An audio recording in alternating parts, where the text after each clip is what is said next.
It was December 31st, New Year's Eve. My friend Alex hired me to watch his dog, Bailey, for the weekend while he was out of town for the new year. I'm 35, he's 27. So I don't have that same urge to go out and party for New Year's Eve like he does, so I was more okay with making some money and taking it easy for the night. New Year's Eve was on a Saturday. He left for the city early in the day. When I got there, he'd be back Sunday night. He left me with very basic instructions to just feed him and walk him twice a day and keep him off the furniture. Bailey is a very small husky mix. I'm not sure what else she is, but she's about a third the size of a regular husky, and she's very quiet and well behaved, hence why Alex was okay with me watching her instead of a dog sitter. I brought a backpack which contained my laptop, charger, toiletries, and a change of clothes for Sunday.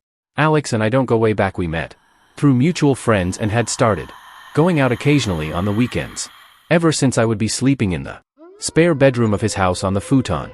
Throughout the day I just did stuff on my laptop and played some of Alex's video games. Later in the night I invited my girl over with Alex's permission. His response was, "You better not," in my bed, a way of jokingly saying yes, she can come over. She said she'd be getting out of work after 12, but then she'd come straight over. Alex's house is about half an hour from us, so my girl Trisha wouldn't be getting there until late. I had to kill the time alone with Bailey, watching movies. Until then we were in the living room and Bailey was by my feet. It was probably 9 p.m. when the doorbell rang. I went to answer the door, and it was a girl at the door. She looked about 30. She had a hoodie on and was holding a jacket. She introduced herself as Alex's girlfriend and said she left something here that she needed to grab. I offered to grab it if she wanted, and she said no, it's okay. She knew where it was.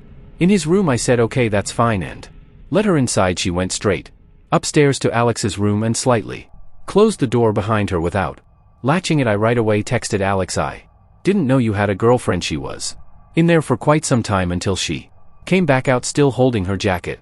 She came back down the stairs and thanked me and was going straight for the door. I tried to stop her for a quick conversation, saying, "How long have you guys been dating?" And she said, "Too long." Then laughed as if making a joke. I laughed too, and then she said, "Have a good night." I was a bit surprised by the interaction, but what I gathered from it was they had probably just recently broken up. Now I started to worry that maybe I shouldn't have let her in, since Alex hadn't answered my text yet. I called him a few times before he picked up. He was out with his friends in a loud setting, so he could hardly hear me until he went outside to talk. I told him his girlfriend just came by to grab something, and he was completely bewildered at what I was saying. "Who are you talking about?" he said. I responded.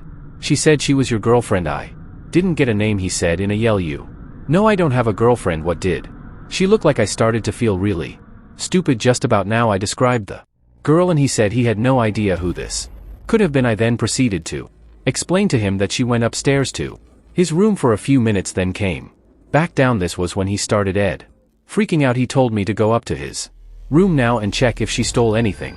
Of course I didn't know what was in his room beforehand, so he had me check for specific things which all appeared to still be there. He tried hard to figure out who it could have been and said he'd call me back after he made some calls and sent me some pictures of different girls. Understandably, this was putting a damper on his night. I could tell he'd already been drinking, so I felt awfully stupid for letting some random girl into the house. He started sending me screenshots of different girls in Instagram accounts, none of them resembling the girl who came in. When I said no to all of them, he went silent for an hour. Then he texted me randomly, "I think I know who it was. Make sure she doesn't come back." I didn't ask any further questions. I responded, "Okay, my bad," and left it at that. Clearly Alex was going through some serious girl drama, or so I thought. I watched the ball drop alone. Not that I really care about the new year or the ball drop at all. Later that night Trisha finally made it over, and so we hung out in the living room together. I told her what happened and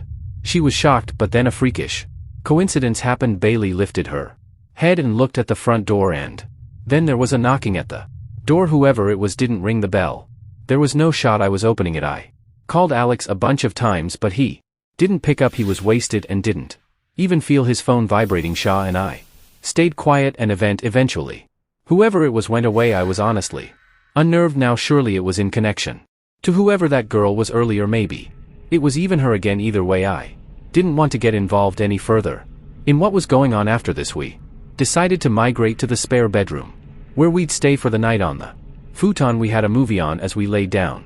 And I held her. We fell asleep in this position and woke up at some unknown hour in the night, which I later found out was less than an hour after we fell asleep. I woke to Bailey's howling. She was in the room with us. Trisha woke up after me. Bailey was at the bedroom door with her tail wagging, howling. I whispered, "Bailey, shush." She looked at me and then came over, but she stayed staring at the door, now growling, making unhappy whimpering sounds. Then there were footsteps outside on the wood floors. We heard what had to be at least 2 pairs of footsteps tiptoeing to the door, and then the doorknob twisted. By force of habit we had the door locked, thankfully, and a girl's voice said, "Alex." I looked at Trisha and signaled for her to stay quiet. That girl was not alone. Another light tap at the door, and then the girl's voice said, "Who's in there?" "This is Alex's house," I made the decision to say in a loud voice, almost a yell. "The cops have been on their way for a few minutes now, just so you know," the girl said. "Who are you?" I didn't bite. I whispered to Trisha to actually call the police, and she did the entire time. She whispered into the phone. I said loud and clear, "I dare you to do something, because the time you do it, the cops will be running through the front door." I heard a whisper on the other side of the door, then multiple pairs of footsteps walking away from the door. We stayed in the room, waiting for the cops to get there, since the front door was left wide open by those people. The cops came right in. The house was clear by this point. I gave my entire recount of the story and then called Alex multiple times until he finally picked up, still sounding pretty drunk. One cop talked with him on the phone for a few minutes while I sat with Trisha speaking with another cop. After all this was said and done, the accepted assumption was that there was a key in Alex's room taken by that girl from hours before. This was a pretty messy situation, since Alex couldn't just come all the way home this late. He practically begged me to stay the rest of the night. I had Trisha go home. I stayed because I felt responsible for letting that girl in the first place.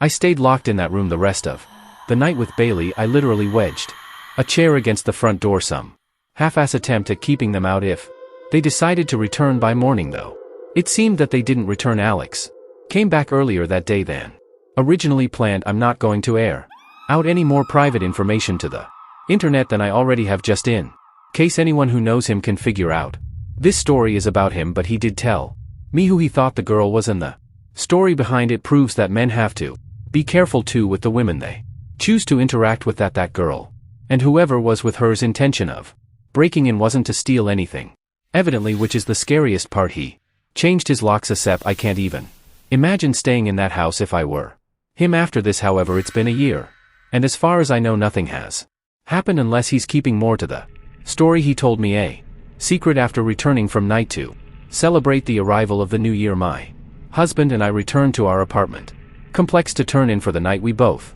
had a couple of drinks, but neither of us were intoxicated. As much as we enjoy partying with friends, when it comes down to it, we are really just homebodies. We lived in the corner of penthouse suite of our complex, although this was never confirmed. It was suspected the owners wanted to convert this apartment complex into condos. The rent certainly was not cheap, and access was limited to this floor. Upon entering the building, there is a walk-up, 2 secure doors, and every now and then there would be a doorman to greet you as you entered or exited. There were also multiple security cameras placed throughout and around the building. It was an especially cold evening, and when we returned there was no doorman present. It was late, at least 2 a.m. The foyer was empty and one of the lights flickered softly. My husband and I entered the elevator and pressed the button to the top floor. The elevator ride was smooth, and as we ascended I could feel myself becoming more relaxed, excited to finally be home and able to rest. My feet were killing me from wearing heels all night in the bitter cold. The bell chimed, signaling we had reached our floor. The door slid open, and we turned the corner to the left. Like I said, our suite was the corner suite at the end of the hall. However, something caught our eye. A woman, or what at least looked like a woman, was meandering through the hallway. Her hair was dark and scattered. It looked to be matted and covered her face. She wore a black lace dress that was torn and looked to be in bad shape. Thinking back, I don't even think she had any footwear on. We assumed she was intoxicated and was having difficulty finding her suite, although on closer inspection she didn't look familiar. We knew all of our neighbors, as like I said, access was limited on this floor. I looked at my husband, who stood still as well I could see. He was contemplating the same thoughts. I asked him, should we ask if she needs help? He looked at me and said, just wait, maybe she's just drunk and having a hard time finding her suite. The Woman just continued to slowly slide herself along the walls of the hallway, stopping at each door and peering through the exterior p-holes. Admittedly this was creepy, but it just added to the theory that she was a drunk woman looking for her friends. She was humming, or what I believe was humming. The sound was something between a growl and a hum. We stood there in utter disbelief and awe. However, there was a veil of tension and uneasiness that lingered. The strange woman stumbled through the hallway, hunched over until she pulled herself up to peer through the peephole. She eventually got to a suite of an elderly lady whom I have a strong connection with. We'll just call her Tilly. Tilly was the sort of woman whose family had neglected her and rarely visited. She would bring my husband and I baked goods from time to time. I would bring her leftovers and assist her with groceries and medication. Frequently Tilly's smoke alarm would constantly go off. I would have to rush over and pull out the smoldering toast from her toaster and fan her smoke alarm until it stopped beeping. At times a nuisance, but it would always turn into tea time. Nevertheless, I cared about Tilly, so when I saw this strange woman peer into her peephole, I reacted. I blurted out, "Excuse me, are you all right?" I could feel myself lose confidence as I asked. The strange woman seemed to shudder for a moment and hunched over to the floor. She looked like she was about to puke or was frightened by my voice. My husband and I stepped closer, but the woman then let out a series of soft and menacing laughs, just barely audible. I have to admit, in this moment I was thoroughly creeped out and reached for my cell phone. It was uncomfortable because we couldn't get to our suite without having to walk right past this deranged woman. My husband said, "Hey, did you hear us? Do you need help?" Her laugh began to grow into what was a steady cackle. The strange woman then stood up. As she stood up, her cackle became a mixture between a cackle and a boisterous growl. She then stumbled forward and continued walking down the hall. There was a staircase just outside of our suite. I assumed she was making her way to the stairs, just too embarrassed to walk past us to the elevator. Maybe she was just a drunk woman and this was nothing more than an uncomfortable standoff with a sad and intoxicated woman. I mean, if she was really that drunk, the stairs probably weren't a good idea. We were on the 7th floor. Nevertheless, I just didn't feel like it was